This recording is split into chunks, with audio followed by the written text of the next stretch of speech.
नमस्कार दोस्तों, आप सभी का एलसीएम ऑनलाइन चैनल में स्वागत है।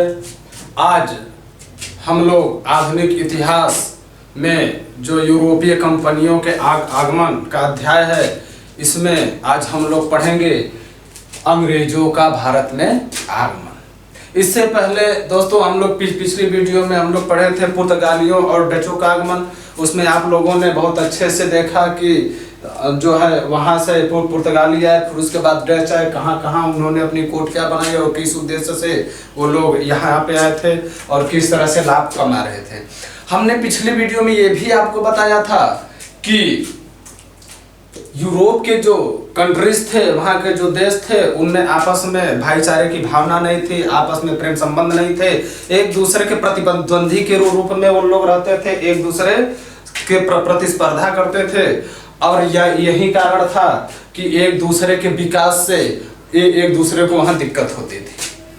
और इसलिए जब ये लोग पुर्तगाली और डच लोग भारत से जब लाभ कमाकर यूरोप लेके जाने लगे, तो उनके पड़ोसी देशों में हलचल मच गई कि भाई पुर्तगाली और डच तो भारत से बहुत ज़्यादा लाभ कमा रहे हैं, और इस तरह से अगर लाभ कम कमाते रहेंगे तो एक समय आएगा कि ये हमारे ऊपर हावी हो जाएंगे और हमारे संप्रभुता के लिए खतरा उत्पन्न हो जाएगा।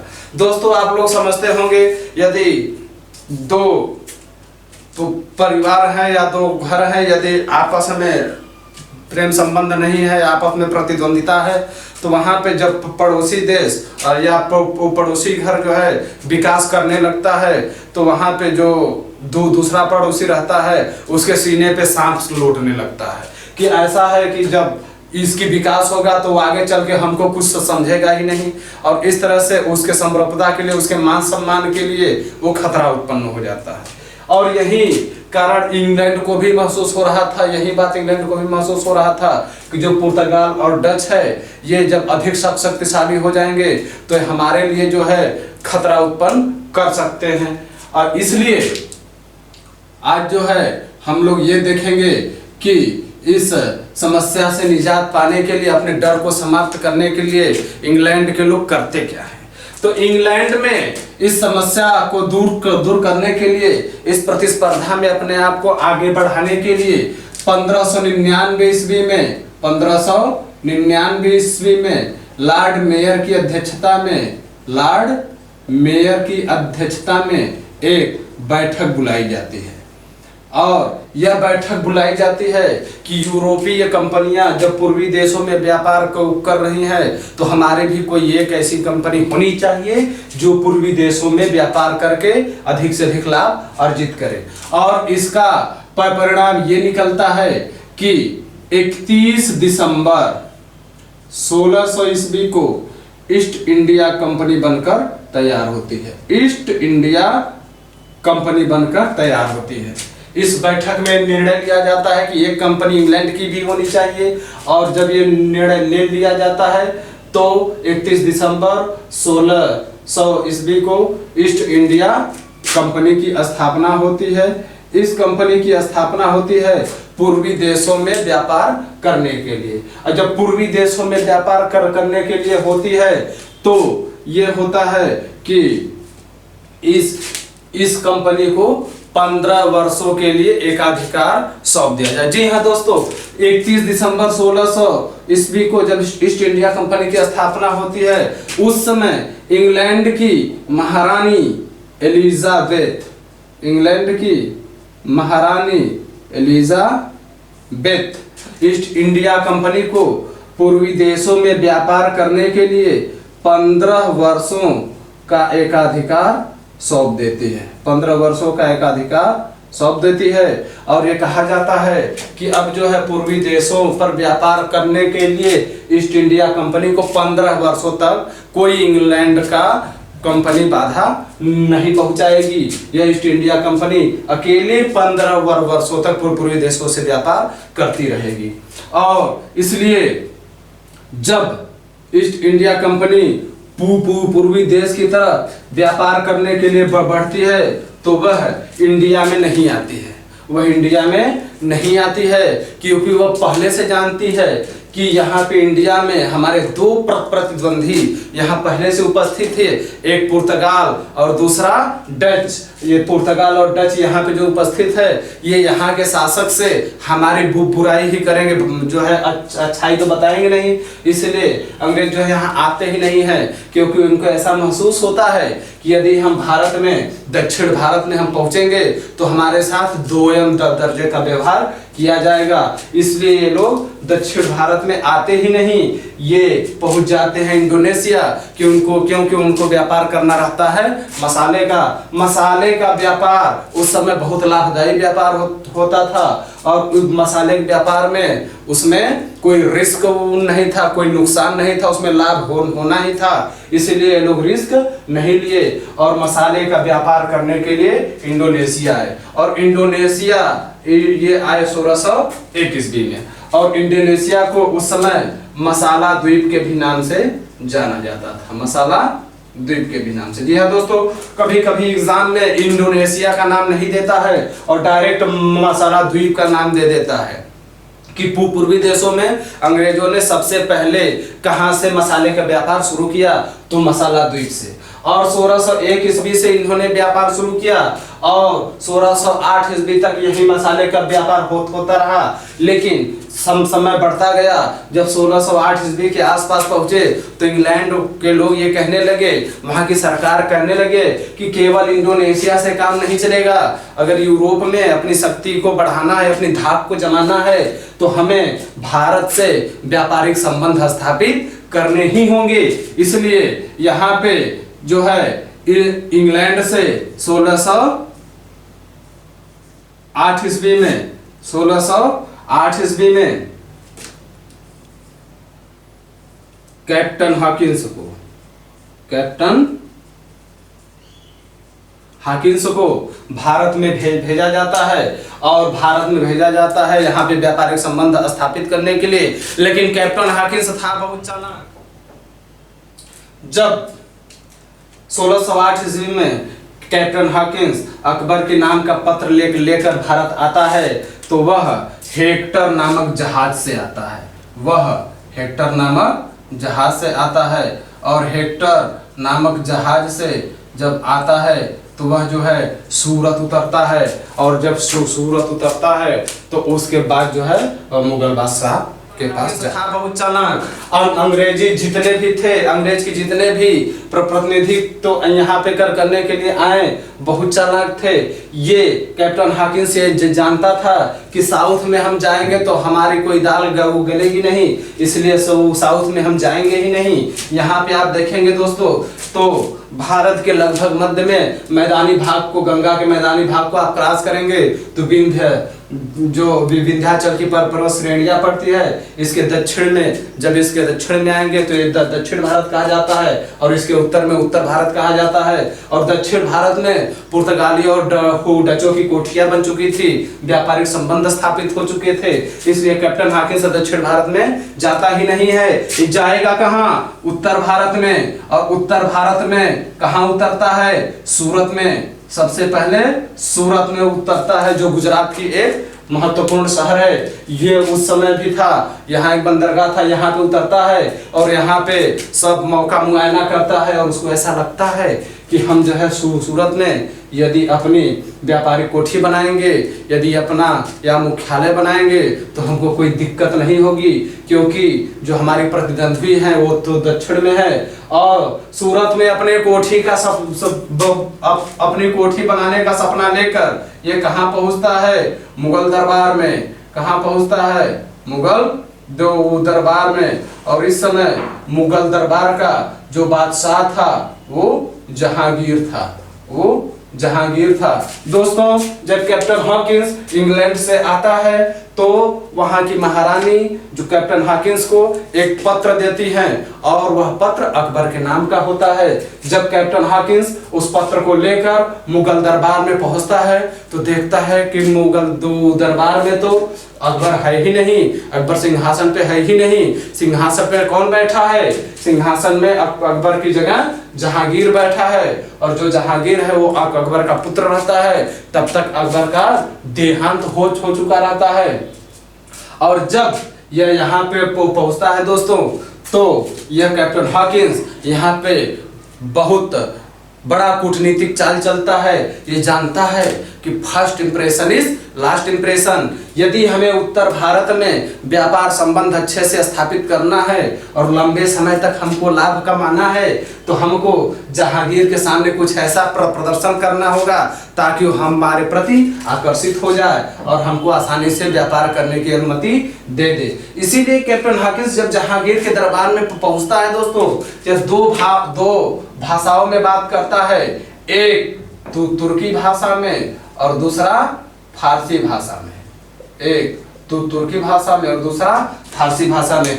तुर्की भाषा में इसलिए बात करता है क्योंकि यह मुगल बादशाहों की वंशानुगत भाषा थी, जबकि फारसी भाषा मुगल शासकों की राजकीय भाषा होती थी। कोई भी राजकीय कार्य जब भी किया जाता था तो फारसी भाषा में ही वह किया जाता था, उसका उल्लेख फारसी भाषा में होता था। इसलिए कैप्टन हॉकिंस, आप लोगों को पता होगा कि इंग्लैंड की जो भाषा थी वो इंग्लिश थी, लेकिन फिर भी यह मुगल दरबार में जब जहांगीर के सामने आया तो यह भाषाई कूटनीति का इस्तेमाल किया।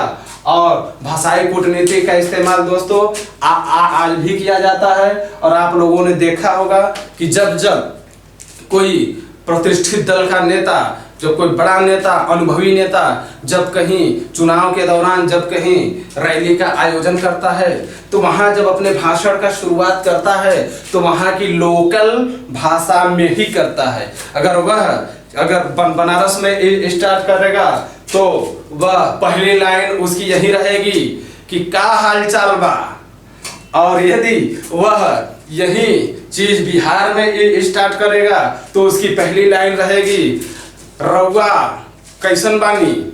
और इस तरह से यदि कहीं भी चाहे गुजरात में हो चाहे बंगाल में हो, इस तरह से भाषा वहाँ लोकल भाषा का इस्तेमाल किया जाता है। ये बहुत बड़ी एक भाषाई कूटनीति है जिसके माध्यम से पब्लिक को अपनी तरफ आकर्षित किया जाता है। और यकीन मानिए, यदि पहली लाइन पब्लिक को पसंद आ गई तो पूरा रैली भर नेताजी चाहे सही बोले चाहे गलत बोले चाहे जो बोले, और पब्लिक वाह वाह वाह वाह को करती रहेगी। और इस तरह से उनकी रैली भी सफल हो जाती है और जो चाहते हैं पब्लिक उन्हें दे भी देती है। और यही जो है भाषाई कूटनीति का इस्तेमाल कैप्टन हॉकिंस जहांगीर के दरबार में करता है। जब ये तुर्की और फारसी भाषा में बात करता है तो जहांगीर अत्यंत प्रसन्न होता है कि देखिए इसकी भाषा जो है अंग्रेजी है, लेकिन हमसे बात करने के लिए इसने हमारी भाषा का इस्तेमाल किया। यह अत्यंत प्रसन्न होता है और तुर्की और फारसी भाषा में बात करने के कारण यह जो है कैप्टन हॉकिंस को दो उपाधि से विभूषित करता है। कैप्टन हॉकिंस को दो उपाधि से विभूषित करता है। पहला फिरंगी खां और दूसरा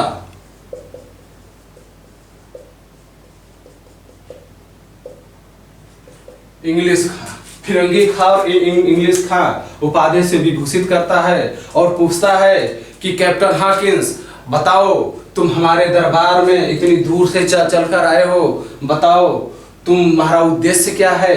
तो कैप्टन हॉकिंस कहता है कि हुजूर हम कौन होते हैं आपको उद्देश्य बताने वाले, हुजूर हम तो छोटे मोटे व्यापारी हैं, अपने महारानी का पत्र लेकर आए थे आपके दरबार में। अगर आपकी अनुमति हो, हमारी एक छोटी सी प्रार्थना है कि अगर आपकी अनुमति हो तो हम सूरत जैसे शहर में एक छोटा सा अपनी व्यापारिक कोठी बनाना तो चाहते हैं, और जो है इसीलिए मैं आपके दरबार में आया हूँ। जहांगीर कहता है कि इतनी छोटी सी बात, कोई बात नहीं है, जाओ सूरत में अपना। जहांगीर तो प्रसन्न था ही, उसको तो एकदम जो है एकदम प्रसन्न हो गया था कैप्टन हॉकिंस से। उसने कहा कि ऐसा है कि जाओ सूरत में अपनी कोठी स्थापित कर लो। यहाँ आता है कैप्टन हॉकिंस और सूरत में कोठी का निर्माण कार्य प्रारंभ हो जाता है, लेकिन बीच में कुछ तकनीकी प्रॉब्लम आ जाती है जिसके कारण सूरत की कोठी का निर्माण कार्य रुक जाता है। इसी दौरान दक्षिण भारत में मुसलीपट्टनम में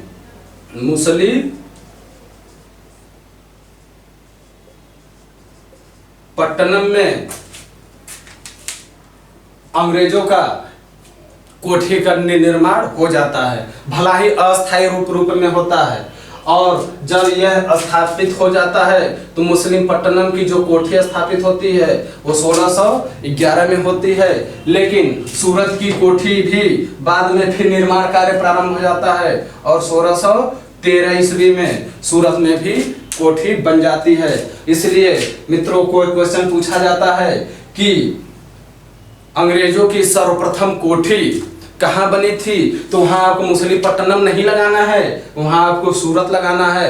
यदि ऐसे क्वेश्चन पूछ दे कि भारत में अंग्रेजों की पहली अस्थायी व्यापारिक कोठी कहाँ बनी थी, तो अस्थायी जब पूछेगा तब मुसलीपट्टनम लगेगा। लेकिन यदि पहली व्यापारिक कोठी पूछेगा तो वह सूरत ही लगेगा और सूरत ही आपको लगाना पड़ेगा। और ये एग्जाम में कई बार पूछा गया क्वेश्चन है। दोस्तों इस तरह से व्यापार होता रहा और होते होते समय बीतता रहा और बीतते हुए आ गया 1615 ईस्वी। अब 1615 ईस्वी से में यहाँ जो है व्यापार होता रहा। लेकिन अब इंग्लैंड वाले ये सोच रहे थे कि अब काफी दिन बीत चुका है, अब इतने से काम नहीं चलने वाला है, हमको और अधिक लाभ चाहिए, यहाँ पे बहुत संभावनाएं हैं और यहाँ से अगर हमको लाभ और चाहिए तो हमको फिर यहाँ पे कोई आदमी भेजना पड़ेगा, कोई अनुभवी आदमी भेजना पड़ेगा। दोस्तों अब इंग्लैंड से 1615 ईस्वी में किसे भेजा जाता है? सर टॉमस रो को। किसे भेजा जाता है? सर टॉमस रो को।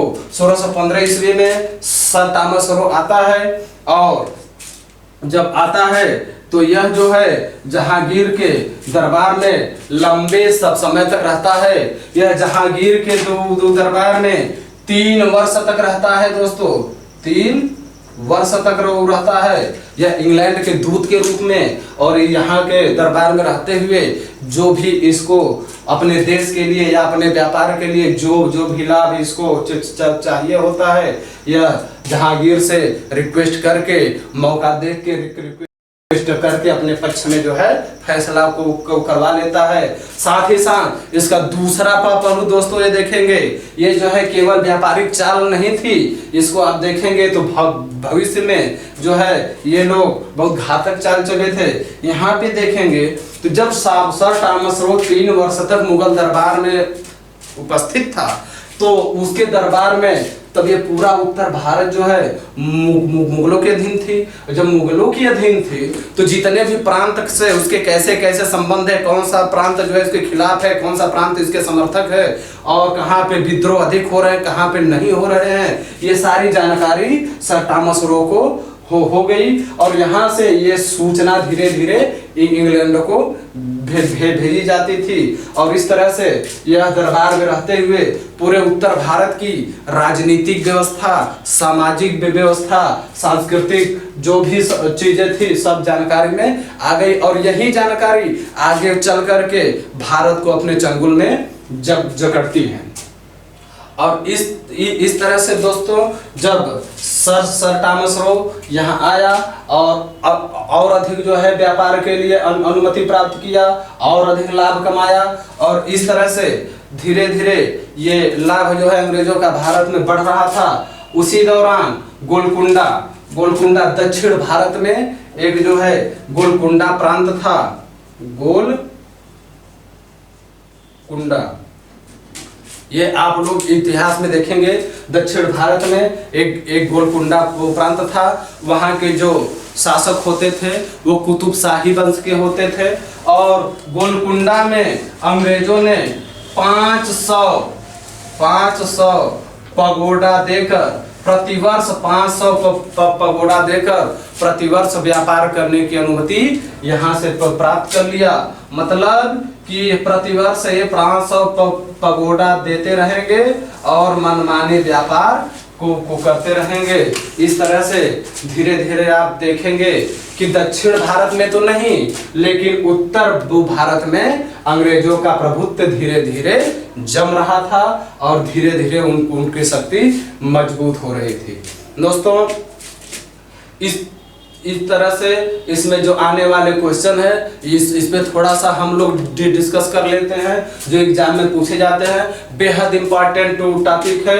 इसका जस्ट अगला भाग जो है आपको अगले वीडियो में मिलेगा। देखिए, जो प्रश्न पूछा जाता है वो ये पूछा जाता है कि ईस्ट इंडिया कंपनी की स्थापना कब हुई। सबसे पहला क्वेश्चन, ये लॉर्ड मेयर की अध्यक्षता में जो बैठक हुई, ये क्वेश्चन छोटे एग्जाम में नहीं पूछा जाएगा, ये बड़े एग्जाम का क्वेश्चन है, कभी कभी रिपीट कर भी सकता है, लेकिन आपको हर चीज बताना जरूरी है, क्योंकि जो है एग्जाम में किसी प्रकार का दिक्कत न हो, कोई भी क्वेश्चन आए आपसे छूटना नहीं चाहिए। तो इसमें पहला क्वेश्चन बनेगा कि ईस्ट इंडिया कंपनी की स्थापना कब हुई। तो ईस्ट इंडिया कंपनी की स्थापना 31 दिसंबर 1600 ईस्वी को हुई। अगला क्वेश्चन बनेगा कि जब ईस्ट इंडिया कंपनी की स्थापना हुई तो उस समय इंग्लैंड की महारानी कौन थी। तो उस समय इंग्लैंड की महारानी एलिजाबेथ थी। ठीक। और अगला क्वेश्चन ये बनेगा कि जब ईस्ट इंडिया कंपनी की स्थापना हुई तो पूर्वी देशों से व्यापार करने के लिए, पूर्वी देशों से व्यापार करने के लिए जो है, व्यापार करने के लिए उसे कितने वर्षों का एकाधिकार प्राप्त हुआ। तो उसे 15 वर्षों का एकाधिकार प्राप्त हुआ। इस क्वेश्चन को ऐसे भी पूछा जाता है कि महारानी एलिजाबेथ ने पूर्वी देशों से व्यापार करने के लिए ईस्ट इंडिया कंपनी को कितने वर्षों तक एकाधिकार दिया। तो 15 वर्षों तक दिया। अगला क्वेश्चन ये बनता है कि पूर्वी देशों में जब ईस्ट इंडिया कंपनी आई तो सबसे पहले वह कहां से व्यापार स्टार्ट की।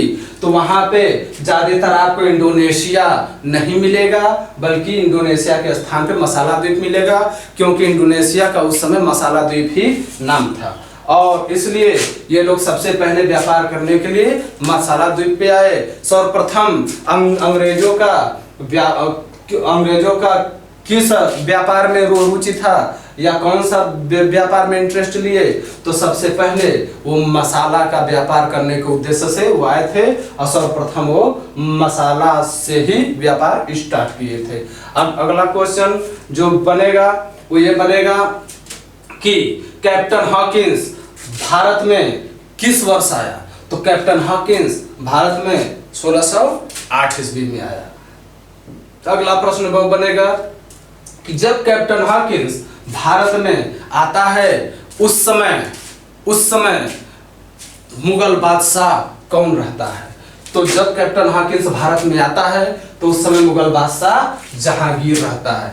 लेकिन ये भी प्रश्न पूछा जाता है कि जब कैप्टन हॉकिंस भारत में आता है तो वह किसके नाम का पत्र लेके आता है। तो वहां पे आपको बताना पड़ेगा अकबर के नाम का पत्र लेके आता है। किसके नाम का पत्र लेके आता है। अकबर के नाम का पत्र लेके आता है, क्योंकि जब वहां से वो चलता है तो महारानी अकबर के नाम का ही पत्र देती है, लेकिन उसको वहां से निकलने और यहाँ तक पहुंचते पहुंचते अकबर की मृत्यु हो गई रहती है और अकबर के स्थान पर जो है जहांगीर बैठ जाता है। तो जहांगीर के पिताजी के नाम मतलब अकबर के नाम का पत्र लेकर वह दरबार में उपस्थित होता है। अगला क्वेश्चन ये बनेगा कि जब कैप्टन हॉकिंस जहांगीर के दरबार में आया तो उसने किन किन भाषाओं में बात की।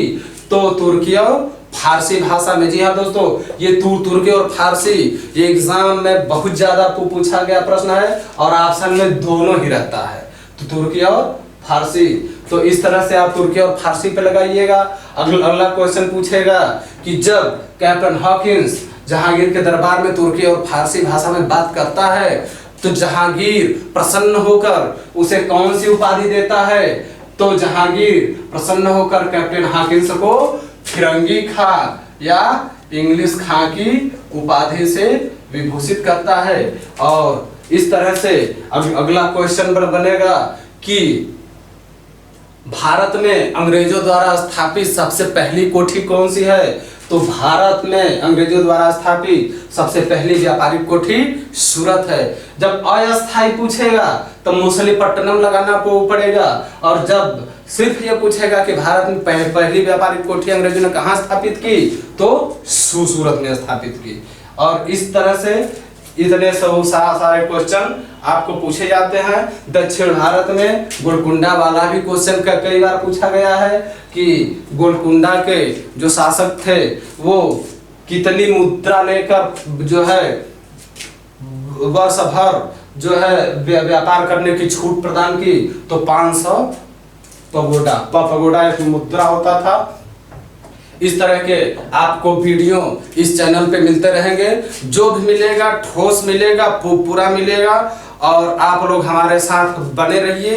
वीडियो जैसा भी लगे आप लोग कमेंट बॉक्स में अवश्य लिखिए। अगर जो भी चीज़ें आप सुझाव देना चाहते हैं आप देते रहिए, हम आपके सुझाव का स्वागत करेंगे और कोशिश करेंगे कि हम अपने आप में और सुधार कर सके।